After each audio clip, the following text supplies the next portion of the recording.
О том, какую роль играет в жизни малышей детский сад, можно говорить долго и много. Зачастую именно здесь у ребенка формируется речь, появляются первые навыки общения со сверстниками и взрослыми. А некоторые и вовсе учатся элементарным вещам – держать ложку и ходить на горшок.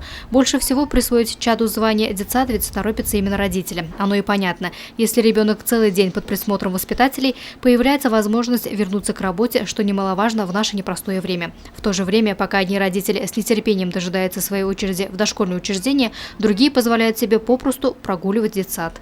В детском саду функционирует 11 групп. На сегодняшний день группы по всем возрастам укомплектованы 100%. Хотелось бы, конечно, чтобы и посещаемость была 100%, но существует ряд объективных причин непосещения детьми детского сада. И такая проблема существует практически в каждом детском саду. По статистике, всего 60% детей регулярно посещают дошкольные учреждения. И в каждом из них ведется постоянная работа с родителями. Педагоги пытаются довести до всех, что приводить ребенка в садик необходимо каждый день. И на то есть несколько причин. В детском саду для наших малышей проводится очень много делается. Создается предметно-развивающая среда для организации различной деятельности. Проводятся разные мероприятия для них, проводятся конкурсы, выставки. И вообще детский сад, мне кажется, самое такое место, где ребенок получает полноценное развитие. Частые прогулы не всегда связаны с объективными причинами. Между тем, низкая посещаемость дошкольного учреждения бьет по карману местного бюджета. Выделенное место в детском саду несет за собой определенные затраты. С экономической точки зрения, средняя посещаемость детей должна быть не ниже 70%, потому что местный бюджет выделяет денежные средства на коммунальные услуги на 100% детей, которые зачислены в детский сад.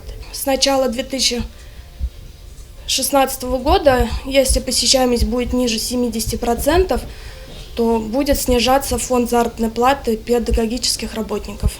На данный момент в своей очереди в детский сад дожидаются 2090 малышей в возрасте до 3 лет. Надо отметить, что власти прилагают немало усилий, чтобы решить проблему нехватки мест в дошкольных учреждениях. С 2012 года в нашем городе открылось 3 новых детских сада. Я считаю, что каждый ребенок должен посещать и не занимать место. Кто не хочет, может воспитывать ребенка дома.